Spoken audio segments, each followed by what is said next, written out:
Լսողներս ամենօրյա այս անորոշության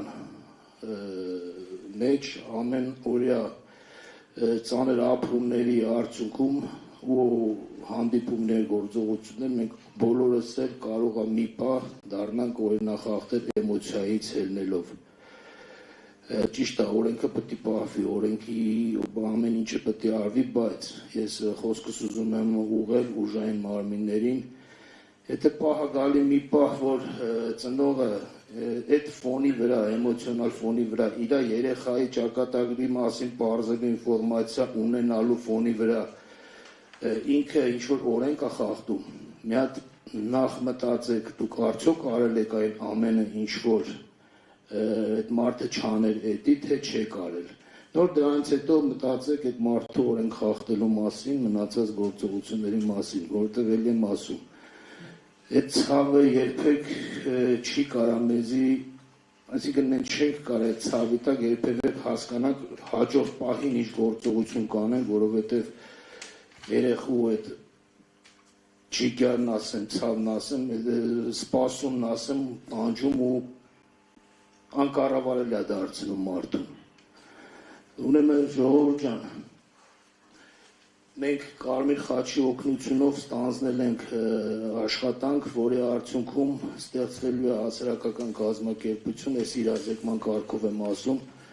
որ 90-ականների ծնողները արդեն տարեց մարդիկ էլ եթե իմանան, կարող են մեզի գտնել։ Միավորվելու ենք բոլորս ու անհայտ կորածների հիմնահարցը աշխատելու ենք սարքել ընդհանուր, որովհետև սենց շարունակվի մի քանի տարի հետո կարող է մենք էլ նույն կարգավիճակին արժանանանք, մոռացվենք ու աշխատանքները ավելի դժվարանա։ Դրա համար իրազեկման կարգով ասում եմ, այդ աշխատանքները շարունակվում է։ Շնորհակալություն եմ հայտնում մեր իրավաբան գործընկերներին ամենօրյա ռեժիմով մեզի աջակցելու, մեր կողքին լինելու համար, ու երևի այսքանով կավարտեմ խոսքս, ընթացիկ հետո, որ արդեն մենք ստեղծվենք երևի էլի ավելի մանրակրկիտ ամեն խնդիրների մասին խոսանք, ոնց որ Սամվելն ասեց, այս ասուլիսի պահը ավելի ամենամեծ երևի կսարքենք արդեն հաշվետվության կարգին, այսինքն ամսական տարվա կտրվածքով ինչ գործողություններ պետք է արվեն, ինչ են արվել կամ ինչ է արվել, ինչ առաջընթացներ ունենք, որ մեր հանրությունն էլ իմանա, որ այս խնդիրը կա, այս խնդրի մասին մտածողներ կան, ու մեկ էլ եթե մենք այս խնդրի անտեսենք հաջորդի մեր երկրի համար պայքարող ժողովրդին կվախենում եմ, որ կասկածի առեկանք, որ իրանք սկսեն մտածել, էլի, եթե այս մարդկանց վերաբերմունքը սենց է արդյոք ճիշտն է դա։ Ամեն դեպքում, եթե մի բան սխալ ասեցի կներեք, ել եմ կրկնում առաջի անգամ նահարային խոսք եմ ասում, խոսքը փոխանցեմ հաջորդ մասնակիցներին։ Խնդրեմ, քեզ որ սողակ։ Բարև ձեզ, նախ շնորհակալություն եմ հայտնում բոլոր լրագրողներին, ովքեր կարևորել են եւ լուսաբանում են։ Օրը խորհուրդ ունի այսօր մարդու իրավունքների պաշտպանության միջազգային օր, հենց այսօրն է մարդու իրավունքների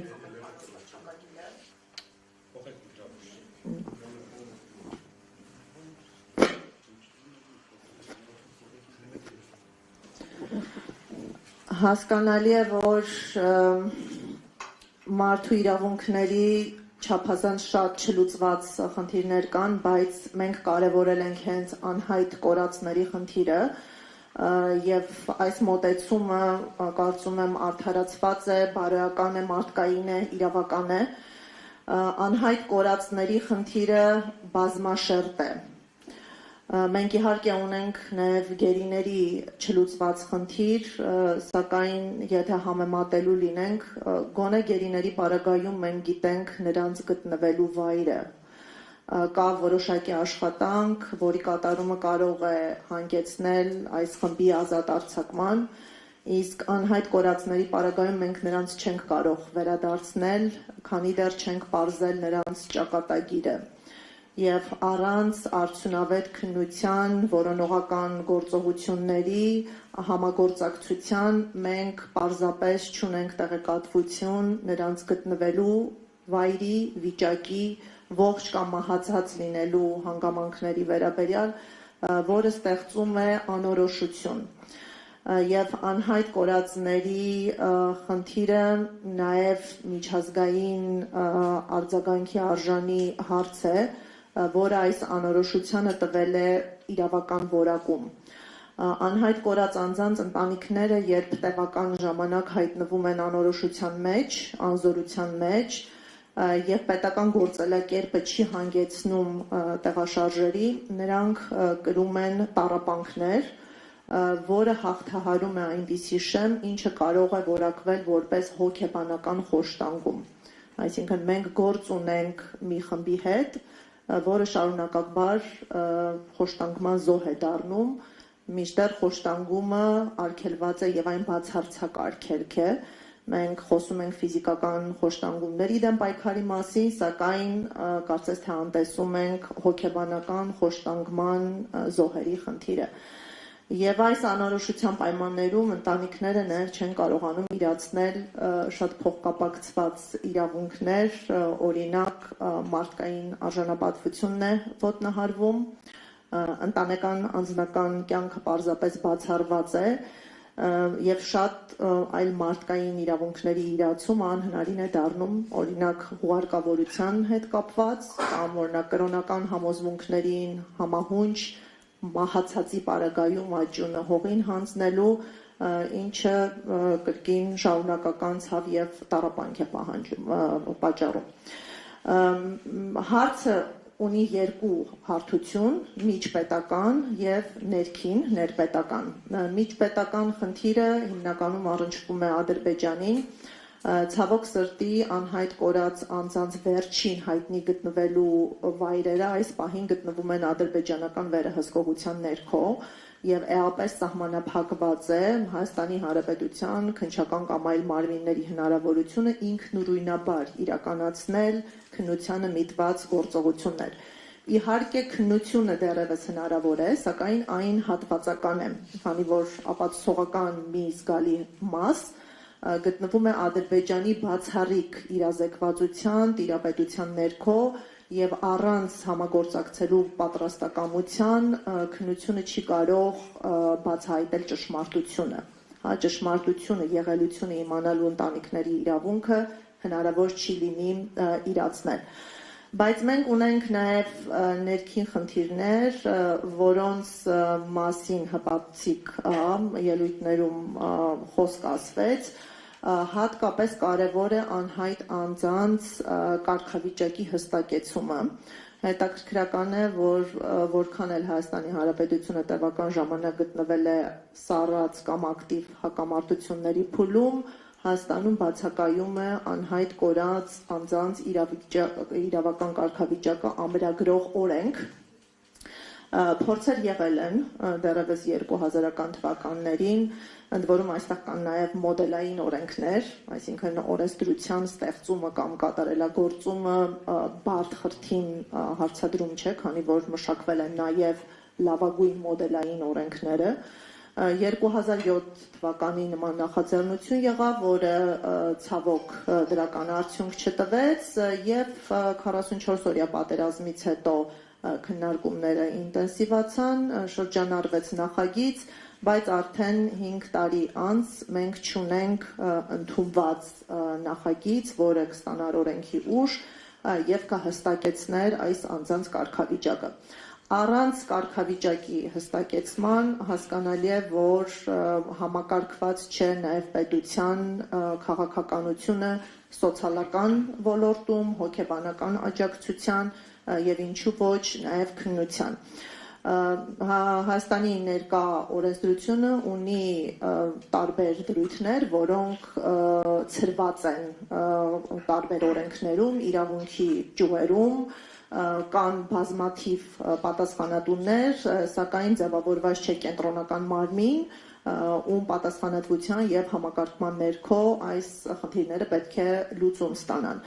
Մեր գնահատմամբ հրամայական է, որ օր առաջ անհայտ կորած անձանց իրավական կարգավիճակ ամրագրող օրենքը մտնի ուժի մեջ, որին կհաջորդի նաև պետության միասնականացված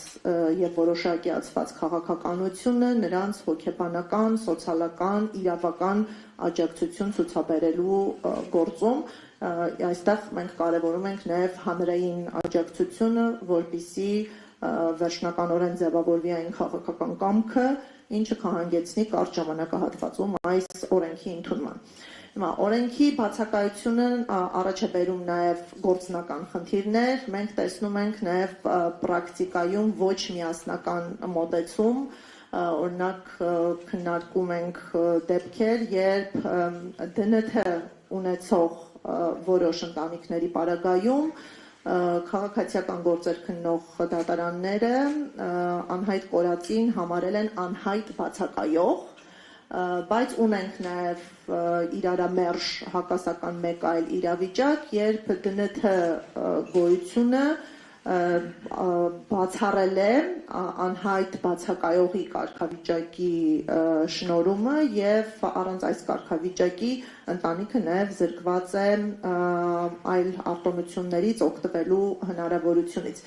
Առանձին չեմ ուզում քննարկման առարկա դարձնեմ, թե որ դատարաններ իրավացի կամ ինչ ստանդարտ պետք է կիրառվեր, բայց կարող ենք արձանագրել, որ մենք նույն հարցի վերաբերյալ ունենք տարբերակված մոտեցումներ, այսինքն իրավակիրառական պրակտիկայում քաղաքականությունը ընտրողական է, միասնական չէ, եւ սա էական խոչընդոտներ է առաջացնում նաեւ մարդու իրավունքների պաշտպանության հարցում։ Եվ անդրադառնամ նաև միջպետական բնույթի խնդրին, այստեղ մենք խիստ կարևորում ենք միջազգային ներգրավվածությունը, այդ նպատակով գործարկվել են մի շարք մեխանիզմներ, Միավորված ազգերի կազմակերպության շրջանակում, սրա վերաբերյալ ավելի մանրամասն կներկայացնի իմ գործընկերը, մենք առավել ինտենսիվ գործունեություն ենք իրականացնում մարդու իրավունքների եվրոպական դատարանում, նշեմ, որ անհետ կորածների խնդիրը շարունակական խախտում է եւ այն առնչվում է կյանքի իրավունքին, խոշտանգումներից զերծ մնալու, մասնավոր կյանքի անձեռնմխելիությանը, առանձին դեպքերում նաեւ խտրականության արգելքին, ուստի այս իրավունքների համադրմամբ մենք ներկայացնում ենք գանգատներ անհետ կորածի յուրաքանչյուր դեպքի առնչությամբ, գործերը գտնվում են քննության փուլում եւ նաեւ հստակեցնեմ, որ բազմաթիվ գործեր մենք վարում ենք հենց ընտանիքների լիազորագրերի հիման վրա եւ անկախ նրանից, թե ինչպիսի ընթացք կունենան հայ-ադրբեջանական հարաբերությունները, արդյոք խաղաղության համաձայնագրի ստորագրումը կհանգեցնի միջպետական գանգատների հրաժարմանը, թե ոչ, այս գործընթացները ազդեցություն չեն կարող թողնել անհատական գանգատների ընթացքի վրա, մենք հանձնառել ենք այս անհատական իրավունքների պաշտպանությունը եւ ակնկալում ենք, որ հնարավորինս կարճ ժամկետներում կունենանք միջազգային մարդու իրավունքների ատյանների իրավական դիրքորոշումները,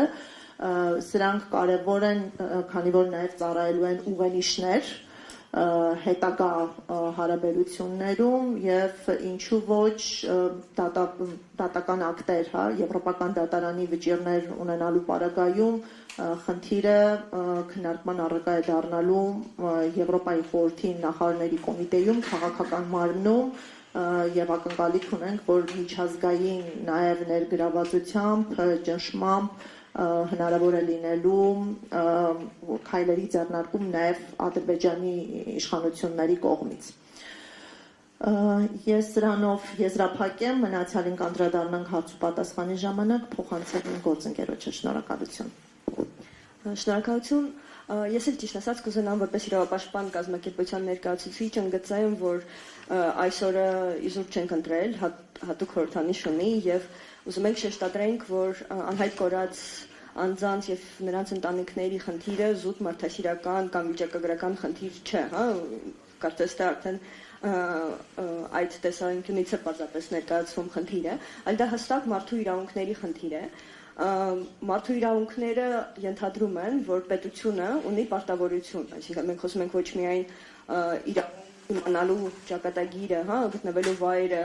կյանքի իրավունք ապահովելը, խոշտանգումից զերծ մնալու եւ մնացած այլ իրավունքները, որոնց մասին Տիկին Սահակյանը նշեց, այլ հստակ կա պարտավորություն պետության կողմից, այս դեպքում պետությունների, որովհետև խոսքը գնում է երկու պետությունների մասին, եւ Ադրբեջանի եւ Հայաստանի, տարբեր տեսանկյուններից, բայց պարտավորությունները առկա են եւ կաշկանդող են, եւ ինչպես արդեն նշվեց մի քանի անգամ, ոչ միայն խախտումն է շարունակական, այլ պարտավորությունն է շարունակական։ Այսինքն պետությունը կաշկանդված է, պարտավոր է բոլոր քայլերը ձեռնարկել, որպեսզի պարզեն գտնվելու վայրը ճակատագիրը այդ անձի, մինչև որ վերջնական հստակ տեղեկություններ չենք ունենա, թե ինչ է կատարվել եւ ինչ կարգավիճակում է գտնվում այդ անձը։ Հենց այստեղից է գալիս իրականում բազմաթիվ խնդիրներ, այդ թվում նաեւ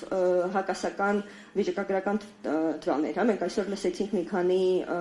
թիվ, այսինքն ընտանիքների քանակի կամ անհայտ կորած անձանց քանակի մասին, բայց ըստ էության անգամ այս հարցում մենք ունենք միասնական մոտեցում եւ պետական քաղաքականությունը, այդ թվում նաև քննչական մարմինների ավելի նեղ է մեկնաբանում, այս հարցը, քան միջազգային իրավունքի սկզբունքները, եւ այդ ամենը հաշվի առնելով մենք կարող ենք խոսել այս պահին շուրջ 1300 անհայտ կորած անձի մասին բոլոր էսկալացիան զինված ընդհարման համատեքստում 80-ականների վերջին 90-ականների սկիզբ սկսած մինչև 23 թվականը սեպտեմբերը ներառյալ շուրջ 1300 անձի մասին ենք խոսում, որոնց ճակատագիրը վերջնական բարձ չէ։ Ու այստեղ իրականում կուզենամ նշել երկու մոտեցում, այսինքն մենք ունենք եւ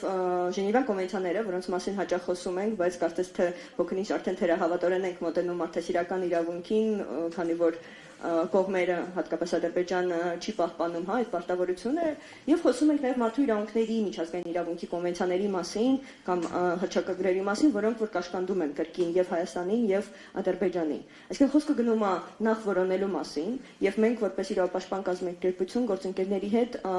երկու մեծ փաստահավաք առաքելություն ենք իրականացրել եւ 20 թվականին 44 օրյայի վերաբերյալ եւ 23-ին, որի շրջանակներում արձանագրել ենք, որ որոնողական աշխատանքները շատ սահմանափակված են եղել Ադրբեջանի կողմից եւ ըստ էության դա է նաեւ պատճառներից մեկը, որ որոշ հարցեր այդպես էլ պարզ չեն միջօրս, հատկապես 23 թվականին իհարկե թույլ չեն տվել պատշաճ որոնողական աշխատանքներ իրականացնել, բայց 23-ին էլ կաշկանդված էին եւ ազատ չէին կարող այցելել այն տարածքներ, որոնք մարտական գործողությունների արդյունքում մնացին Ադրբեջանի արդյունավետ վերահսկողության ներքո։ Եվ այստեղ առաջին պարտավորությունը բնականաբար Ադրբեջանինն է ապահովել այդ տարածքի հասանելիություն, ցանկալի իհարկե միջազգային միջնորդավորված ինչ-որ ձևաչափով, որպեսզի կարողանան գտնել։ Մտահոգություններ են հնչել ու տեղին են առայն, որ այդ տարածքներում, այսինքն Լեռնային Ղարաբաղի տարածքներում եւ դրանց շուրջ Ադրբեջանը լայնածավալ աշխատանքներ է իրականացնում, այդ թվում շինարարական, արտաշիրման եւ այլն, որոնք լրիվ անվերահսկելի են ըստ էության, եւ դրա շուրջ ունենք մտահոգություններ առայն, որ անգամ եթե հայտնաբերվեն որևէ տվյալներ, այդ թվում աճումներ եւ այլն, որոնք որ ըստ էության պետք է պատշաճ ԴՆԹ հետազոտման ենթարկվեն եւ պարզվի թե ում են պատկանում, ըստ էության մենք միայն լսում ենք Ադրբեջանի ռոպագանդան, որ գտել ենք այսքան անձի մասունք, որոնք որ հաստատ Խոջալուի զոհերն են եւ այլն, բայց երբեք մենք վստահ չենք կարող լինել, թե ում են պատկանում եւ ըստ էության տեղյակ ենք հատկապես 90-ական թվականների դեպքերի մասին, երբ որ կան թաղման վայրեր, ենթադրաբար որտեղ որ զոհված հայերն են թաղված եւ այլն ըստ էության։ Ու այս առումով իրականում բացի որոնական աշխատանքներից շատ կարևոր է արդյունավետ քննություն վարելը։ Մենք խոսեցինք Հայաստանի պարտավորության մասին փոքր-ինչ, բայց պետք է նշեմ, որ Ադրբեջանը ըստ էության հստակորեն ցույց է տալիս կամքի բացակայություն։ Դրա մասին մենք գիտենք ոչ միայն ԵԴ շրջանակներում, նախաձեռնված գործընթացներից, որտեղ չի հաստատում, որոշ անձանց իր իշխանության ներքո գտնվելու փաստը, անգամ այն պարագայում եւ կան տեսանյութեր, որոնք որ հստակ վկայում են դրա մասին կամ կան վկայություններ ծառայեկիցների կողմից, որոնք միասին են երևարվել։ Նույն խնդրին մենք բախվում ենք, երբ որ դիմում ենք ՄԱԿ-ի համապատասխան մարմնին, որը մարդասիրական բնույթի է, մարդասիրական մանդատ ունի, բռնի անհետացած անձանց հարցերով աշխատանքային խումբ կա, բաղկացած է փորձագետներից եւ որը իրականում 20 թվականի պատերազմից հետո ի վեր շատ ավելի ակտիվորեն է զբաղվում մեր դեպքերով, այսպես ասած, եւ տասնյակ անձանց վերաբերյալ մենք հաղորդումներ ենք ներկայացրել, փորձելով այդ մանդատի միջոցով բարձել գտնվելու վայրը կամ ճակատագիրը, եւ ինչպես եւ միեդի շրջանակներում, այնպես էլ այդ խմբի ցավոք սրտի այդ խմբի գրություններին ի պատասխան Ադրբեջանի իշխանությունները պարզապես ասում են, որ այդ անձի մասին որևէ տվյալ չունեն, երբեք իր իշխանության ներքո չի գտնվել, ասելիք չունեն։ Այսինքն մենք պետք է մի բան հիշենք, երբ որ անձը գերեվարվում է, զինված ընդհանրման համատեքստում, նա չի գերեվարվում անհատի կողմից։ Նա գերեվարվում է պետության կողմից եւ պատասխանատվությունը այդ անձի ողջ լինելու, ճակատագրի առողջության, խոշտանգումից զերծ մնալու եւ մնացած իրավունքների ապահովման համար գրում է պետությունը, այսինքն չի կարող ասել պետությունը, որ գիտեք, ինչ որ հրամանատար, ինչ որ շարքային երևարել է գուցե եւ դրա համար տեսանյութում երևում է, ես դրա այդ գործ չունեմ, երբեք զեկուցներով զեկուցագրեր Բաքու չեն գնացել, ուստի ես չգիտեմ ինչ է կատարվել։ Այսինքն առաջին հերթին պատասխանատվությունը պետությանն է։ Այս առումով իրականում հետ գալով Հայաստանի իրավիճակին գիտենք, որ նախաձեռնված են քրեական գործեր, որոնց շրջանակներում փորձում են պարզել հանգամանքները, բայց այս առումով, ինչպես եւ Տիկին Սահակյանը նշեց, կան սահմանափակումներ բնավ, որովհետեւ տարածքի վերահսկողություն հայկական կողմը չունի, իսկ ապացույցները, այսպես ասած, գտնվում են կամ գոնե հնարավոր կլիներ որոշ դեպքերում տեղում իրականացնել աշխատանք։ Եվ այստեղ եւ մենք կարծում եմ բոլորս շեշտում ենք ու կարևորում ենք միջազգային դերակատարների, միջնորդների աջակցության անհրաժեշտությունը։ Կարծես թե բոլոր բանակցությունները այս պահին գնում են ու կողմերը հպարտորեն զեկուցում են դրա մասին, որ երկկողմանի պայմանավորվածությունների մասին է խոսքը գնում, շատ ավելի քիչ մարդասիրական բնույթի հարցերի շուրջ, այդ թվում նաև անհայտ կորածների ճակատագիրը բարձելու, բայց ըստ էության այս մեխանիզմները, որոնք որ մենք օգտագործում ենք, իսկ Ադրբեջանը շատ ակտիվորեն նույն մեխանիզմները կրկին օգտագործում է, չպետք է մոռանանք դրա մասին նաև, ու ամենուր խոսում է այդ խնդրի մասին։ Եվ կարծում եմ, որ շատ ճիշտ կլիներ փորձել այն հանգամանքը օգտագործել, որ Ադրբեջանը հենց այս խնդիրն է կարևորում մնացած բոլոր մարդու իրավունքների խնդիրներից, կոնֆլիկտի համատեքստում, փորձել հենց դա օգտագործելով ավելի ակտիվացնել եւ չսպասել, որպեսզի խաղաղության պայմանագիրը կնքվի եւ հետագայում նոր քայլեր ձեռնարկվեն։ Եվ ավարտելով, մինչև խոսքը փոխանցելը կուզենամ մի միտք արտահայտեմ, որը կարծես թե երկրորդում է արդեն նախորդիվ, բանախոսների ասածին, որ մենք չպետք է ժամանակը ձգձգենք, անհետաձգելի են այս գործողությունը, այսինքն հրատապ են։ Եվ ամեն օր աշխատում է մեր դեմ։ Ըստ էության ամեն օր մենք կորցնում ենք ապացույցներ, մենք կորցնում ենք ինչ որ հավանականություն ավելի շուտ բարձելու, թե մեր հայրենակիցների հետ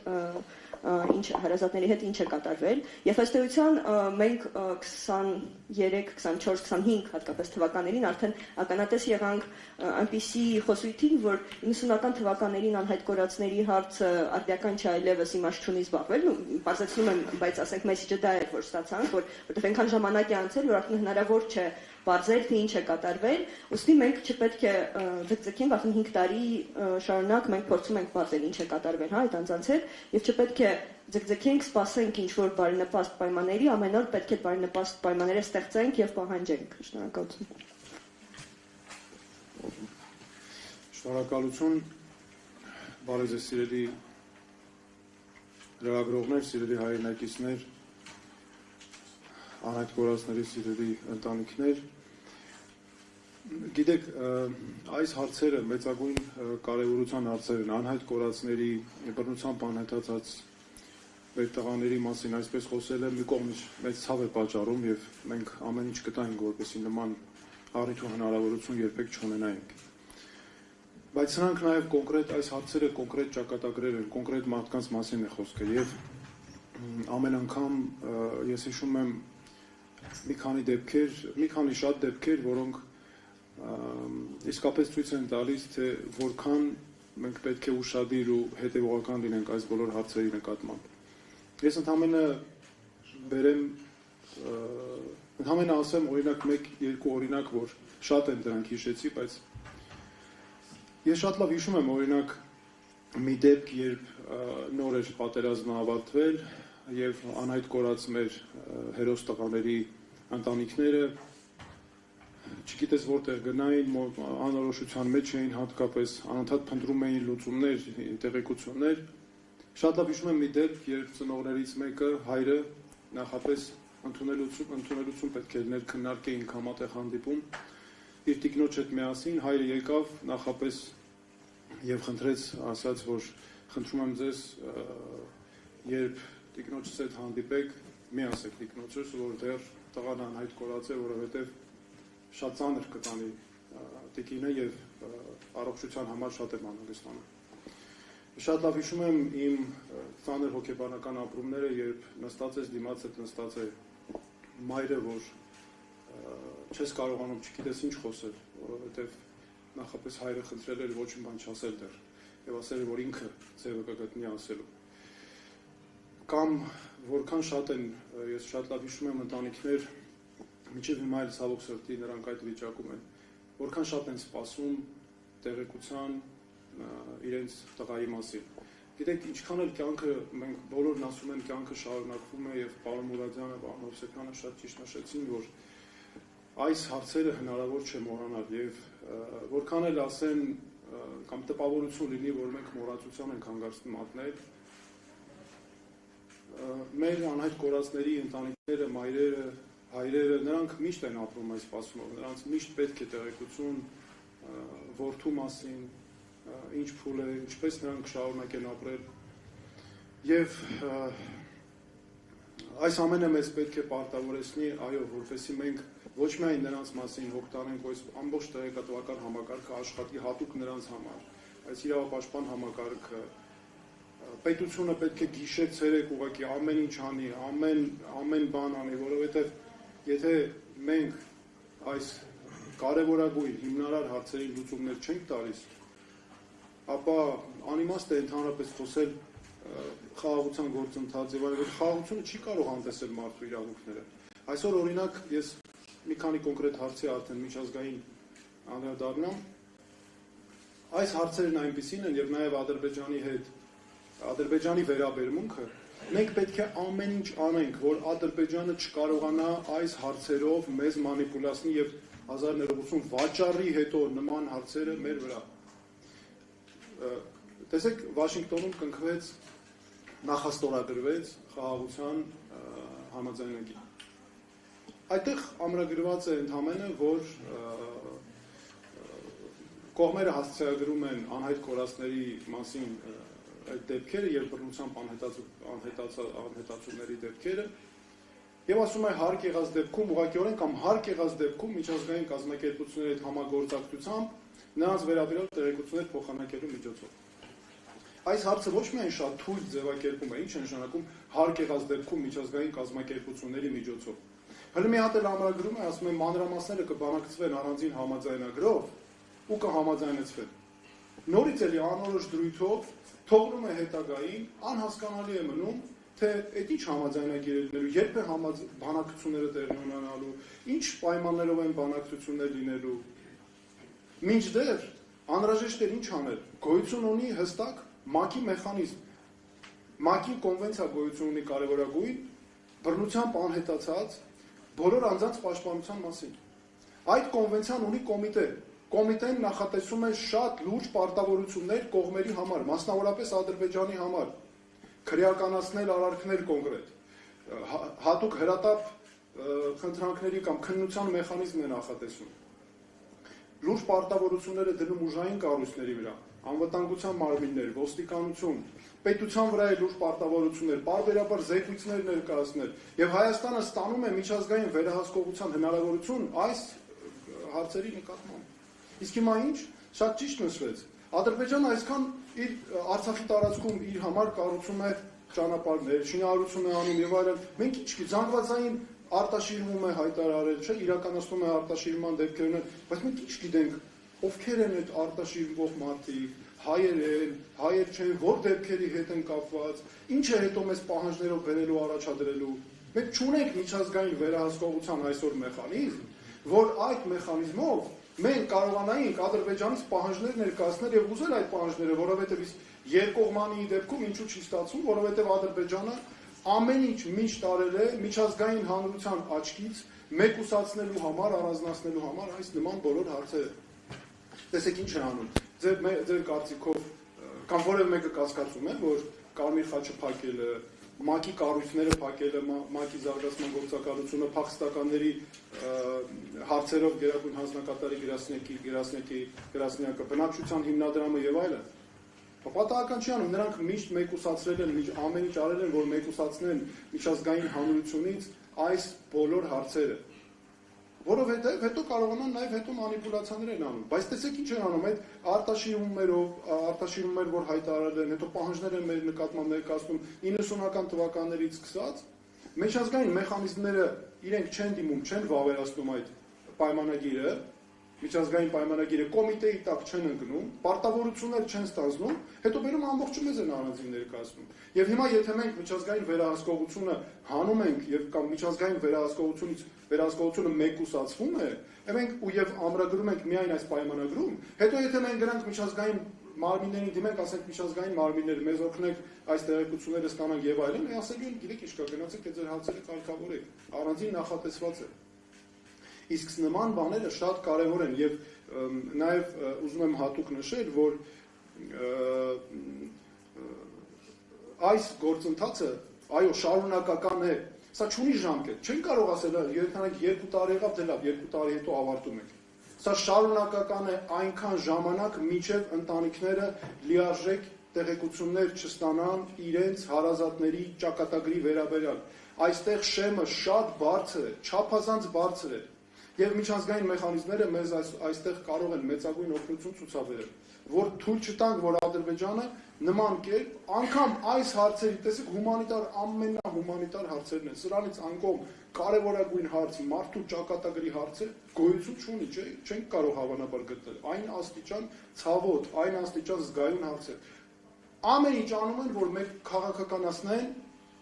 տանեն դիվանագիտության, միջազգային դիվանագիտության բնագավառ, որ մարդու իրավունքների հարցեր այստեղ այդ տեսանկյունից առաջ չքաշվեն, որ հետո կարողանան այս նման չարաշահումներ անել։ Եվ շատ կարևոր մեկ բան նաև ուզում եմ նշել, որ ընտանիքները ունեն կարևորագույն իրավունքներ, նրանք ունեն լիարժեք իրավունք ստանալու տեղեկություններ իրենց հարազատների, իրենց տղաների, իրենց հերոս որդիների մասին տեղեկություններ, վերջ, գտնվելու վայրի, պայմանների, ամեն ինչի մասին, եւ դա, այո, չի հանդուրժում հետաձգում։ Չեն կարող ասել, գիտեք ինչ կա, 6 ամիս հետո կանենք։ Դե լավ, 6 ամիս հետո չարեցինք, 7 ամիս հետո կանենք։ Սա աստիճանական արդիականությունը իրենք փորձելու են իջեցնել, ամեն ինչ անելու են, որ իջեցնեն։ Եվ մենք պետք է ամեն ինչ անենք, այո, որպեսզի հանկարծ նման բան տեղի չունենա, այս նաև մեխանիզմները հաշվի առնելով։ Շնորհակալություն նաև հրավերին։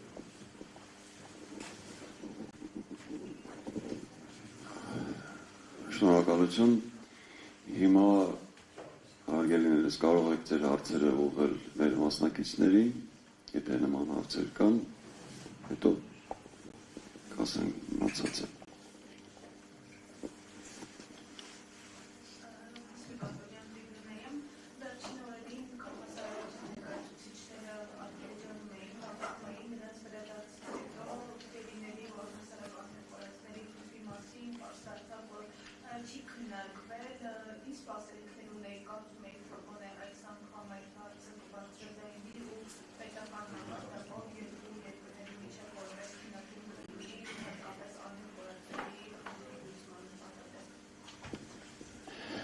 Մեր սպասելիքները մշտապես են եւ ամենուր։ Սակայն ցավոք սրտի միշտ չէ, որ մեր սպասելիքները արդարանում են։ Այդ դեպքը որպես փաստ։ Որտեղ մեր սպասելիքները եւս մեկ անգամ հոտս ցնդեցին։ Բայց մեր պայքարը հանուն մեր զավակների է։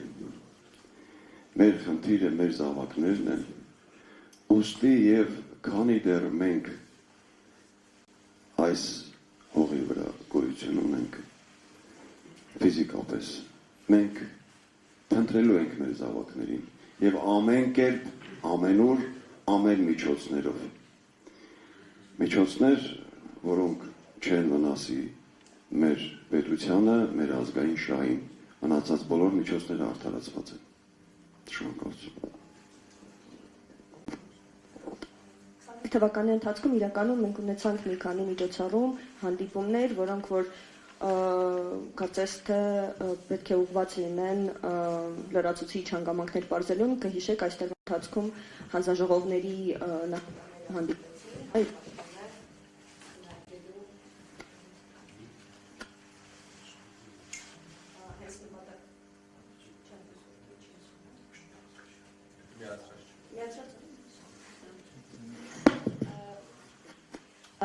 հանդիպումներ ունեցան, որտեղ որ պետք է քննարկեին եւ լրացուցիչ ինչ-որ պայմանավորվածություններ ձեռք որպեսզի ավելի արդյունավետ շփում ունենանք այդ նաև երկկողմանի եւ կարծում եմ որ ցանկացած հանդիպում լինի դա քաղաքասարակության ներկայացուցիչների միջև թե պետական մարմինների միջև դա եւս հնարավորություն է հարցը բարձրացնելու եւ օրակարգում պահելու եւ վստահաբար անգամ եթե մենք չունենք արդյունք գործընթացնել է կարեւոր անդադար նշել շեշտադրել որ այս խնդիրը արդիական է եւ օր առաջ պահանջում է լուծում ցույց տալու որ այդ ունեւ մեր հասարակությունը պահանջատեր է եւ մեզ համար այս հարցը օրակարգային է մեկ բան էլ կուզենամ ավելացնել ձեր հարցից դուրս էր բայց նշվեց կարծում եմ որ մենք չպետք է սպասենք այլ մարմինների նախաձեռնությանը կամ այլ խմբերի նախաձեռնությանը այլ սա իրականում քանի որ պետության պարտավորությունն է եւ մենք չպետք է ունենանք բողոքի ակցիաներ կամ այլ միջոցառումներ որպեսզի ինֆորմացիա ստանանք հա այսինքն պետությունը ի պաշտոնե պարտավոր է անդադար տեղեկացնել կատարված քայլերի մասին եւ պլանավորված եւ այլն եւ ընտանիքները չպետք է ինչպես նշեցի փողոց փակեն կամ այլ միջոցառումների դիմեն որպեսզի ունենան այդ տեղեկությունները մենք չպետք է ունենանք հանդիպումներ կամ այլ բան որոնք որ բխում են այդ բողոքի ակցիաներից ոչ թե նախաձեռնվում են պետական մարմինների կողմից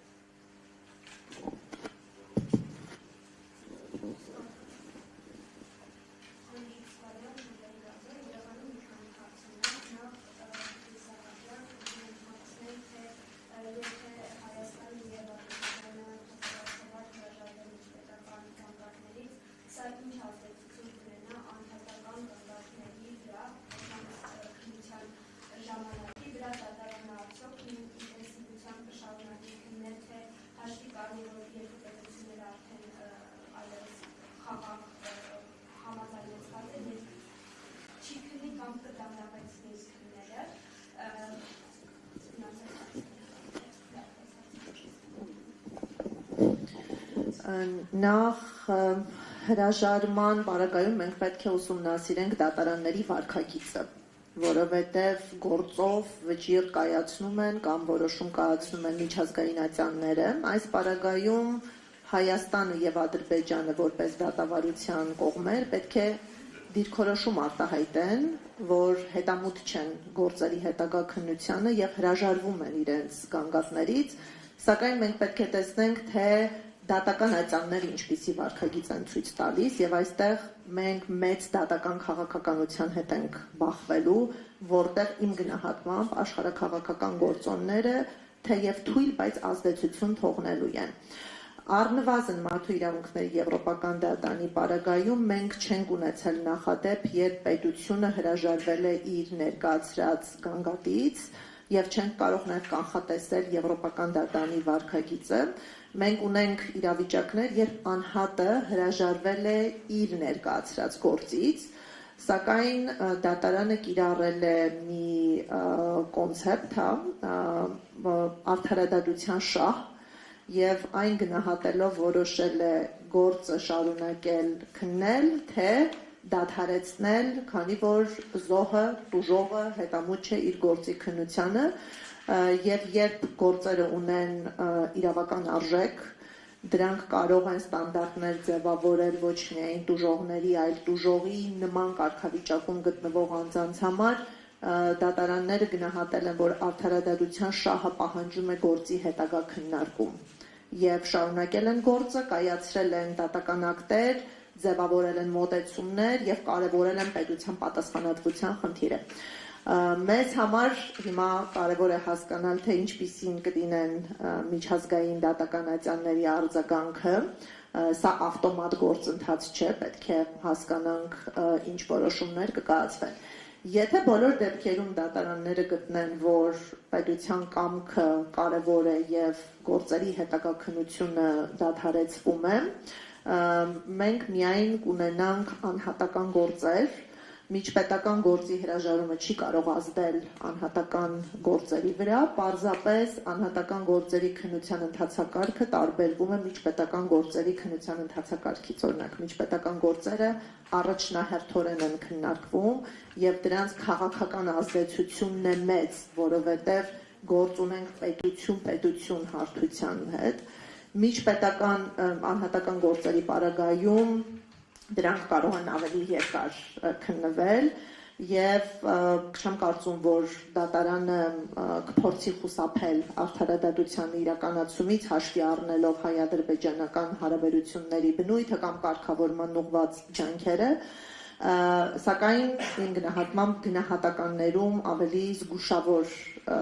մոտեցում կցուցաբերեն դատարաններ, օրինակ մարդու իրավունքների խախտումները արձանագրելիս կխուսափեն քաղաքական նշանակություն ունեցող հարցերում իրավական դիրքորոշումներ ձևավորելուց։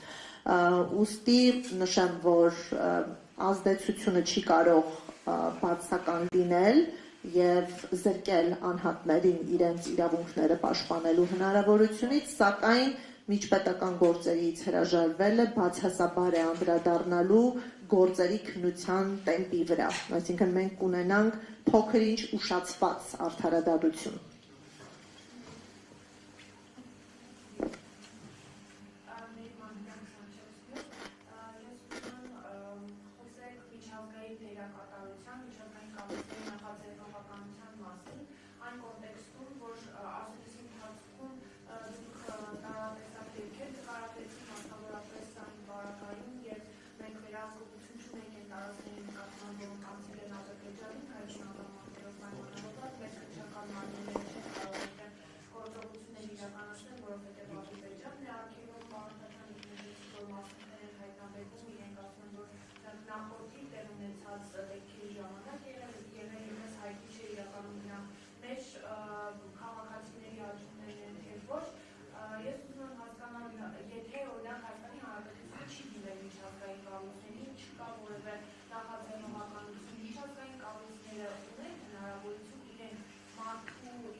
Հայաստանի Հանրապետության դիմելը պարտադիր պայման չէ, բայց կարևոր է, որպեսզի ձևավորվի այն քաղաքական միջավայրը, որի պայմաններում միջազգային գործընկերները պրոակտիվ դերակատարում կունենան։ Եթե այլ բառերով ձևակերպեմ, առաջարկ պահանջարկի սկզբունքը գործում է նաև արտաքին հարաբերություններում, այսինքն քանի դեռ չկա պահանջատեր պետություն, որը հետևողական է իր քաղաքացիների կամ իր կողմից պաշտպանվող այլ խմբերի իրավունքների հարցում, միջազգային հանրությունը դանդաղում է իր աջակցությունը տրամադրելու հարցում, այսինքն չկա պահանջարկ, չի ձևավորվում նաև միջազգային հանրության առաջարկը օգտագործել բոլոր մեխանիզմները մարդու իրավունքների պաշտպանության հարցում։ Դրա համար ակտիվությունը շատ կարևոր է միջազգային արձագանքի համար, շատ ավելի կարևոր է պետության ակտիվությունը, եթե այդ ակտիվությունը կարևոր չլիներ, որոշ զգայուն քաղաքական կոնֆլիկտներում մենք չէինք ունենա պետությունների ներգրավման մեծաթիվություն։ Օրինակ, եթե ուկրաինական կոնֆլիկտն ենք նայում, կային մի քանի պետություններ, որոնք դիմում էին միջազգային քրեական դատարանին, կբավարարվեին այդ պետությունների դիմումներով եւ չէին կարևորի շատ պետությունների ներգրավվածությունը։ Որքան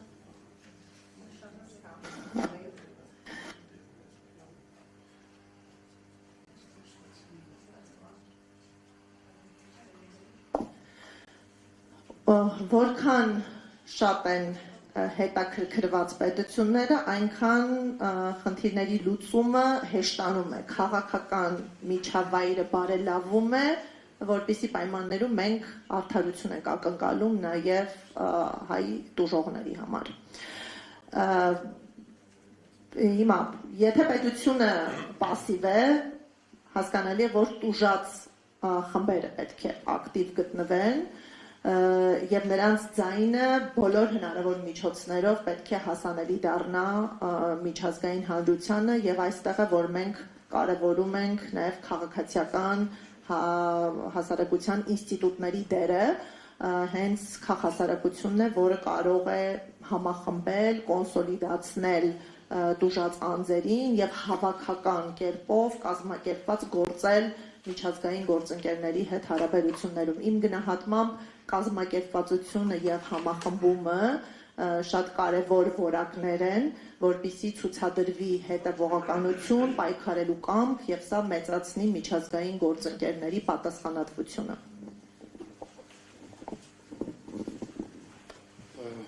Շնորհակալություն այս կարևոր հարցի համար։ Նախ մեկ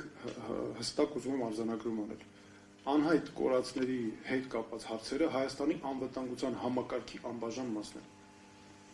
Այս հարցը քանի դեռ ունենք, Հայաստանի անվտանգության համակարգը լիարժեք չի գործում։ Մենք պետք է մի դեպք էլ ունենանք, պետք է հետևից մինչև վերջ գնանք։ Մեկ դեպք էլ ունենանք, որտեղ դրա հետևը կանգնած է ոչ միայն մեր քաղաքացին, մեր տղան, մեր զինվորը, մեր հերոսը, այլ նաև ընտանիք է կանգնած, ճակատագիր է կանգնած, մարդկային տառապանք է կանգնած։ Եվ այստեղ իմ համոզմամբ շատ կարևոր է պետության նախաձեռնողականությունը։ Եթե թողեցիր միջազգային կազմակերպության հույսը դրեցիր նախաձեռնողականությանը, ոչ ոք չի ստացվելու։ Շատ ներողություն, դուք հո եղածի տերը չեղար։ Ո՞վ է գալու մեզ այս բարդ աշխարհում աշխարհաքաղաքական շահերը ամենուրեն պաշտպանի։ Ադրբեջանը ակնհայտ է, չէ՞ որ բոլոր միջազգային կազմակերպությունների հետ աշխատում է։ Ամեն ինչ անում է, որ նրանք չմիջամտեն որևէ հարցում։ Ամեն ինչ անում է։ Մենք պետք է հետևից անընդհատ գնանք, չթողենք հանգարց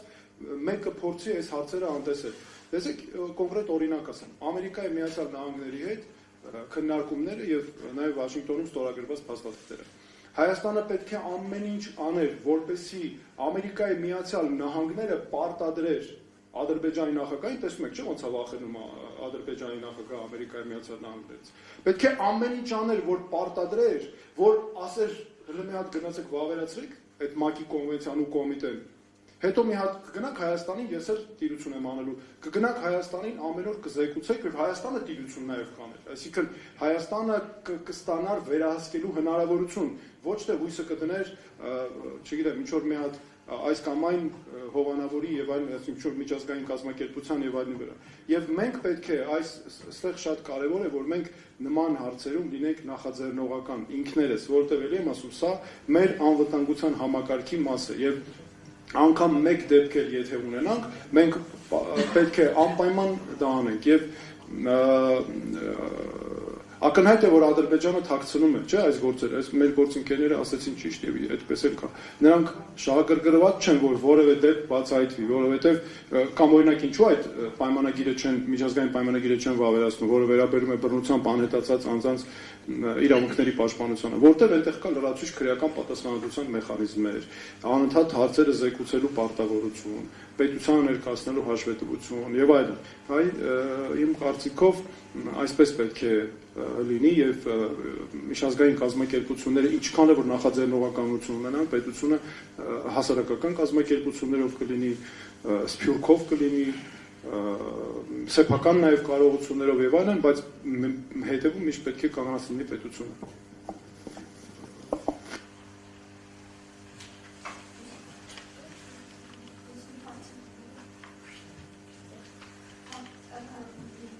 Գործադիրը կարծեմ նոյեմբերի 6-ին ցույցեցվող ընթացակարգով արդեն քննարկել է անհետ կորածների վերաբերող օրենքը։ Ես ուզում եմ ձեր կարծիքն լսել, թե ձեր կարծիքով քանի որ ասում եմ, որ սա համակարգված եւ ինստիտուցիոնալ մոտեցում է, բայց ես ուզում եմ լսել, թե ինչ կարևոր խնդիրներ պետք է լուծվեն այդ օրենքով, սկսած հոգեբանական աջակցությունից սոցիալական միջև կորոնական աշխատանքները եւ նաեւ ինչքանով է հնարավոր համարում, որ խաղաղության պայմանագրի ստորագրումից հետո կվերականգնվեն բոլորովական աշխատանքները արդեն հենց Արցախում եւ եթե նույնիսկ այդ աշխատանքները մեկնարկեն, ինչ ակնկալիքներ կարող են ունենալ այդ բոլորովական աշխատանքներից։ Օրենքի հետ կապված նախ առաջընթաց է, որովհետև գոնե կենտրոնացված, միասնականացված օրենք կունենանք, ինչը կհեշտացնի նաև կիրառումը եւ որոշակիություն, կանխատեսելիություն կստեղծի ընտանիքների համար, բայց նշեմ, որ նախագիծը առնվազն ունի մի շարք թերություններ եւ կարեւորագույն խնդիրներից մեկը մեկ միասնական մարմնի ձևավորումը հատուկ մասնագիտացված մարմնի տեղի չի ունենալու, այլ հարց է, որ քիչ թե շատ համակարգումը պետական մարմինների միջև որոշակյանում է, բարձրացվում է օրենսդրական մակարդակ, յուրաքանչյուրի պատասխանատվությունն է հստակեցվում, սակայն կրկին այդ օրենքով մենք մեխանիզմ, որը կլիներ ուժեղացված եւ կդառնար օրենքի կիրառման հիմնական պատասխանատուն, ուղղակի չենք ունենալու, բայց ցանկալի է գոնե ունենալ օրենք, որը կարգավիճակն է հստակեցնում եւ հետագայում աշխատել մարմնի ձևավորման ուղղությամբ, քան առհասարակ չունենալ օրենք։ Օրենքը առնվազն լուծում է կարգավիճակի հարցը, հստակեցվում է, թե ում է շնորհվում կարգավիճակը եւ եթե անձը ստանում է անհայտ կորածի կարգավիճակ, ապա պետությունը ինչ պարտավորություններ է ձեռք բերում նման կարգավիճակ ունեցող անձի համար։ Ուրեմն առնվազն առաջ է գալիս որոնողական աշխատանքների եւ քննության պարտավորություն, որը պետք է միտված լինի հենց ճակատագրի պարզաբանմանը, կա իրավական աջակցության, սոցիալական եւ հոգեբանական աջակցություն տրամադրելու պարտավորություններ։ Այսինքն առնվազն մի շարք ոլորտներում պետության պատասխանատվության խնդիրը օրենքով կարգավորվում է եւ իմ գնահատմամբ սա շատ դրական է։ Երկրորդ հարցի առնչությամբ խաղաղության պայմանագիրը ինչ ազդեցություն կարող է թողնել կամ ինչ չափով կարող է օգնել անհայտ կորածների խնդրի լուծմանը։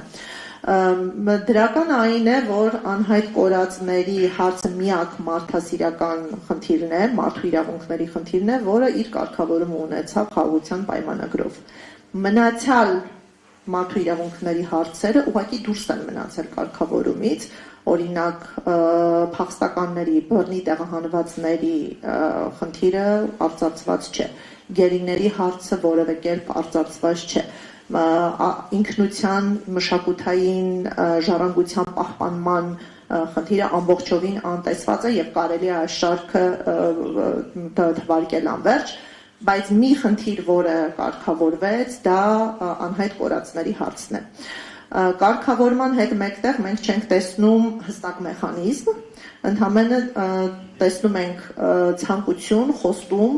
որ հետագայում լրացուցիչ կարգավորումներ կնախատեսվեն եւ կողմերը կորոշեն, թե ինչ ընթացակարգերով են համագործակցում անհայտ կորածների ճակատագրերը պարզելու համար։ Կարևոր բաց թողում եմ համարում, որ այս աշխատանքներում ներգրաված չեն միջազգային կառույցները, այսինքն համաձայնագրում, խաղաղության համաձայնագրում նշված չէ, որ անհայտ կորածների խնդիրները լուծելիս պետք է լինի միջազգային ներգրավվածություն։ Մենք ունենք խնդրով զբաղվող բազմաթիվ միջազգային կառույցներ, որոնք կարծես թե մեկուսացվել են գործընթացից, ինչը իմ գնահատմամբ ռիսկային է։ Ցանկացած խնդիր, որը բացառապես մնում է հայ-ադրբեջանական հարաբերություններում, ռիսկային է, քանի որ Ադրբեջանը ունի այլ քաղաքական, ռազմական, իրավական կապիտալ եւ կողմերը չեն գտնվում հորիզոնական հավասար հարաբերությունների ներքո եւ Հայաստանը ավելի շատ զիջողի դերում է, խնդրողի դերում է եւ իր իրավունքները, իր կամքը չի կարողանում պարտադրել Ադրբեջանին։ Որպեսզի այս պարտադրանքի տարը լինի կամ գոնե միջազգային ստանդարտները չանտեսվեն, մեզ պետք են միջազգային դերակատարներ, որոնք իրենց հեղինակությամբ, իրենց բարոյաքաղաքական ճնշմամբ կփորձեն Ադրբեջանին բերել կառուցողական դաշտ։ Եվ բայց մյուս կողմից համաձայնագրում նախատեսված լինելը ուրիշ խնդիրներ է առաջացնում, որովհետև այս պահին մենք չենք տեսնում, որ հենց հստակ չափելի արդյունավետ քայլեր են ձեռնարկվում անհայտ կորածների ճակատագիրը այսօր պարզելու համար։ Կարծես թե համաձայնագիրը լեգիտիմացնում է գործընթացի ձգձգումը։ Այլ կերպ ասած, քանի որ համաձայնագրում կա դրույթ, որ անհայտ կորածների հարցը համաձայնագրի շրջանակներում լուծում է ստացվելու, դե սպասենք թող համաձայնագիրը ուժ ստանա, որից հետո կտեսնենք խնդիրները ոնց են լուծվելու, այսինքն մենք ունենք հետաձգում, ինչը արդարացված չէ եւ յուրաքանչյուր հետաձգում խնդիր է առաջացնում նաև ապացույցների հետ կապված։ Այն ապացույցը, որը այսօր կա եւ կարող է օգնել ճակատագրի պարզաբանմանը, կարող է վերանալ միտումնավոր կամ օբյեկտիվ պատճառներով վաղը եւ անհնարին դարձնել անհայտ կորածների ճակատագրի պարզումը եւ իմ գնահատմամբ պետք է որևէ կերպ չորդեգրվի այն մոտեցումը, որ մինչեւ համաձայնագրի ուժի մեջ մտնելը անհայտ կորածների առնչությամբ քայլեր չպետք է ձեռնարկվեն։ Եթե թույլ տաք հավելեմ, ըստ էության օրենքի կարևորությունը կարգավիճակի մասով ինչու է նաև կարևոր, որովհետև մինչ օրս մենք ունենք դրվագային կառավարության որոշումներ, որոնք որ վերաբերում են կոնկրետ դեպքերին, կոնկրետ անհայտ կորածներին եւ դրանից բխող եւ մարդկային իմաստով սահմանափակումներ, ում վերաբերելի ում չէ այդ ժամանակահատվածում անհայտ կորելու հանգամանքների հետ կապված, նաեւ դրանից բխող սոցիալական եւ այլ աջակցության ծրագրերի։ Այսինքն օրենքը փորձ է անում միավորել եւ հնարավորինս չափ լայն սահմանում տալ, թե անհայտ կորածը ով է, ինչ հանգամանքներում, խոսքը գնում է ռազմական գործողությունների, պայմաններում անհայտ կորածների։ Մյուս կողմից մենք մինչ օրս նկատում ենք խտրական մոտեցում քաղաքացիական անձանց եւ զինծառայողների միջեւ, այսինքն անգամ այն ծրագրերը, որոնք որ նախկինում կային, ըստ էության, եթե քաղաքացիական անձ է անհայտ կորել ռազմական գործողությունների պայմաններում եւ զինծառայող կամ հավասարեցված կարգավիճակ ունեցող անձ լրիվ տարբեր է։ Ըստ էության մեզ համար կարեւոր է, որ բոլոր այն անձինք, ովքեր որ անհայտ են կորել հենց ռազմական գործողությունների ընթացքում հավասար կարգավիճակ են ունեցում։ Սա նաև թույլ կտա հուսով ենք, որ հետագայում խուսափել դատական պրակտիկայի իրարամերժ, ասենք, մոտեցումներից եւ որ հստակություն լինի, որ դեպքում ինչ գործընթաց է կիրառելի եւ ինչն է բավարար, որպեսզի կարգավիճակը հաստատվի, անհայտ բացակայող եւ այլն կամ չհաստատվի, այդ նաև խուսափելու ընտանիքների շրջանում լրացուցիչ լարվածության եւ տառապանքի։ Ըստ էության մենք այսօր կարծես թե բազմիցս նշեցինք, որ հենց տարբեր պետական մարմինների մոտեցումները, այդ թվում նաև հաղորդակցության ոճը, քայլերի ոչ ակտիվ լինելը եւ այլն կամ միատեսակ չլինելը, այդ բոլորը հանգեցնում են եւ նպաստում են շարունակական տառապանքի, ընտանիքների շրջանում։ Եւ երբ որ մենք կունենանք հստակ համակարգ, գոնե հնարավորինս չափ, այս օրենքի շրջանակներում, գուցե դրա հիման վրա խուսափենք որոշ խնդիրներից։ Ես միանում եմ Տիկին Սահակյանի այն ասածին, որ մենք պետք է ունենանք լիազոր մարմին, որը կունենա արդյունավետ գործիքակազմ այս բոլոր լիազորությունները կատարածելու, այսինքն ոչ թե պետք է թողնենք ուղղակի ինֆորմացիայի փոխանակման, ասենք ինչ որ գործառույթ ունեցող հանձնաժողովի հույսին, որը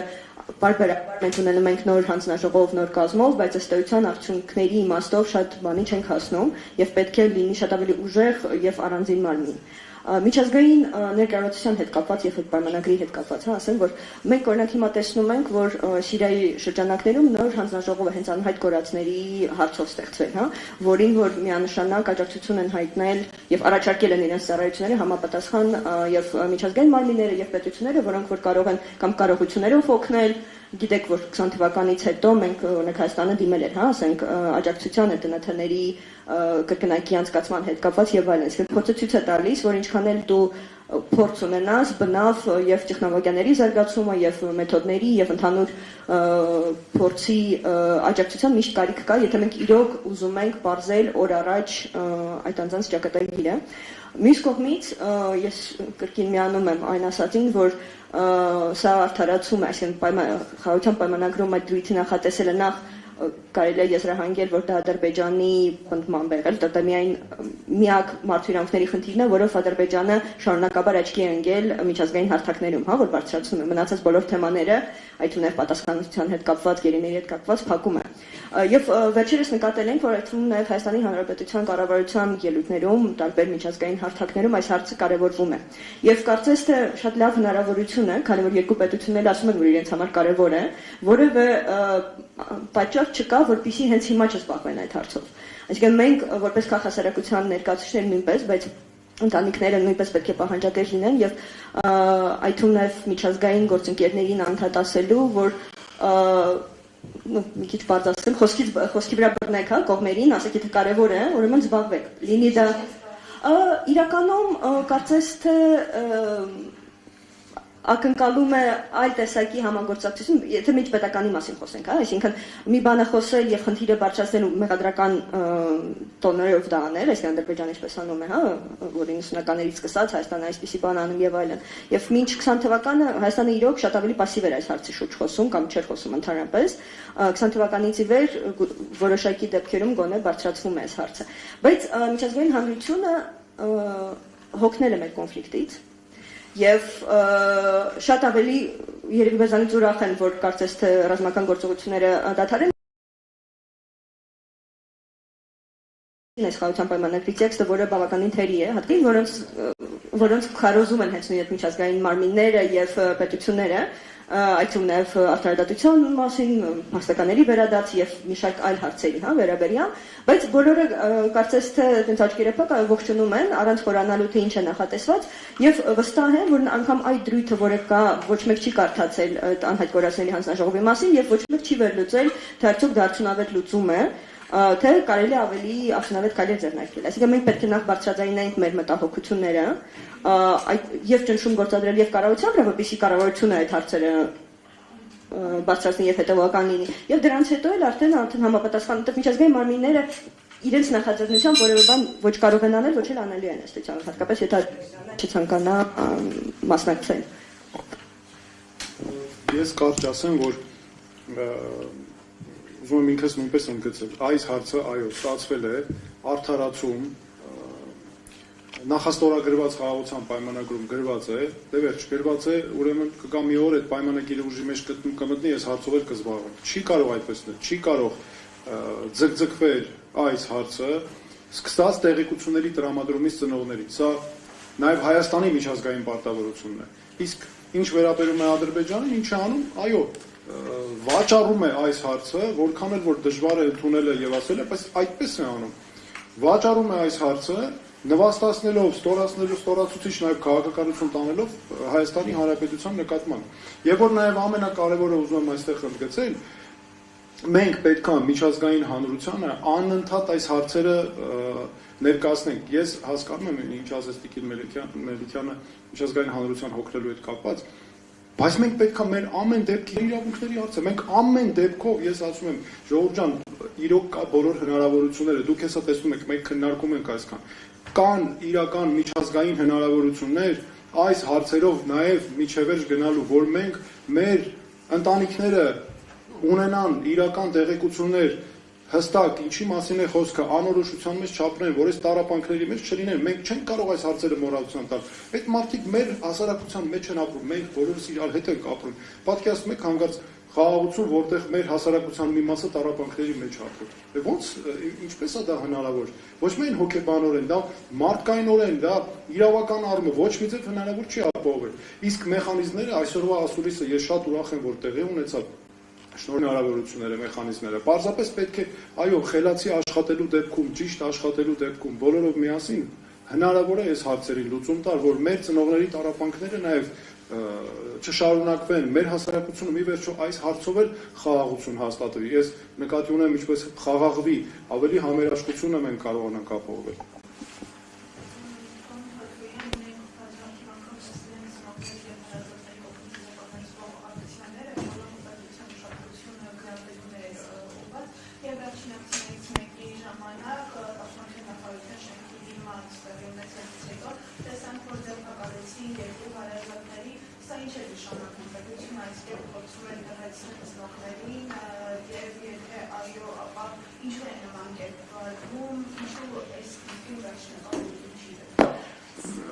Նախ այսօր ընդգծվեց արդեն, ես հիմա քանի որ հարցը տվեցիք, ուզում եմ եւս մեկ անգամ ինքս էլ ասել, ինքս էլ որ ասեմ, չպետք է սպասել, պետությունը չպետք է սպասի, որ անհայտ կորածների ընտանիքները ակցիաներ անեն, բողոքի ստիպված դուրս գան,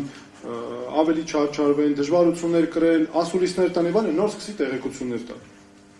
Սա պետության ուղիղ պարտավորությունն է, ինչ վերաբերում է այդ դեպքին, դա ուղղակի անթույլատրելի ուղղակի դեպք էր, որ Արսեն Ղուկասյանը ձերբակալվեց, հետո կալանավորվեց, որովհետեւ սա նաեւ շատ բացասական է ազդում բարոյական հարցերի հետ կապված, հասկանում եք, եւ ստացվում է, որ այս մարդիկ իրանց հարցերը որ բարձրացում են, մենակ իրանցով են մեկուսացված ինչ որ եւ հələ պետությունն էլ գալիս ձերբակալում է։ Ես ինքս եմ տեսել ինչպես են անհայտ կորածների ծնողները որոնողական աշխատանքներ իրենք կատարում, հայրերը, նույն Արսեն Ղուկասյան, մյուսները ինչպես են իրենք մտնում, խնդրում ադրբեջանական զինծառայողների, մեր այնի տղաների ուղեկցությամբ, բայց իրենք են այդ աշխատանքները կատարում, այդքան դժվար աշխատանքների, որոնողական աշխատանքներից հետո մի հատ էլ հələ ակցիաներով են ստիպված տեղեկություններ խնդրում, ու մի հատ էլ հələ զրկանքների է ենթարկվում։ Սա ուղիղ խախտում է պարտավորություններ եւ հետո գիտեք ասում եք միջազգային հանրությունը հոգնել է, այդ ամեն ինչին հետևում է նաեւ միջազգային հանրությունը, չէ՞։ Եթե ինքը տեսնում է քո վերաբերմունքը քո քաղաքացիների նկատմամբ այս հարցերով, դե լավ ասում ուրեմն այս կառավարությունը այսպես է երևի, էլի չի դարքրում։ Մենք Կարանք ասենք հոգնել ենք նաև, ի՞նչ է նշանակում հոգնել ենք, մեր իրավունքները։ Մենք պետք է ամեն դեպքի հետևից գնանք, միջև վերջ գնանք, միջև մեր հարցի լուծումը հարցը չլուծվի ու բոլորը կիմանան, որ կապված որ լինի, նաև այդ պետության պարտավորությունները հստակ ամրագրելով, մենք այս հարցում էլ պետք է ունենանք փոփոխություն։